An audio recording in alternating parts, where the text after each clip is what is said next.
কোরআনের সবচেয়ে যে দামি আয়াত, ওই আয়াতটার তাফসীর আজকে করব। বিশ্বনবীকে জিজ্ঞেস করা হলো, আইয়ু আয়াতিন আযামু মিন কিতাবিল্লাহি ইনদাকা নবী, কোরআনের কোন আয়াতটা সবচাইতে বেশি দামি আপনি মনে করেন?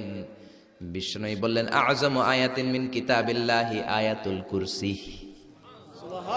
আল্লাহর কোরআনের মধ্যে ৬৬৬৬ আয়াত, কারো বর্ণনা মতে ৬৬৩৬ আয়াত, আরেক বর্ণনা মতে আরেকটা রিওয়ায়াত পাওয়া যায়। এই যতগুলো আয়াত কোরআনের মধ্যে আছে, সব চাইতে দামি আয়াতের নাম আয়াতুল কুরসি, ঠিক কিনা? এতগুলো আয়াত থাকতে এটার দাম এত বাড়লো কেন?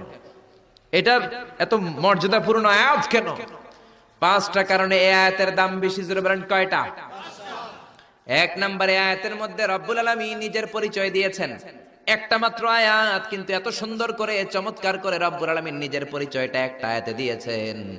গোটা কোরআন তন্ন তন্ন করে তালাশ করলে আর কোন জায়গায় এত সুন্দর পরিচয় আল্লাহর পাওয়া যায় না।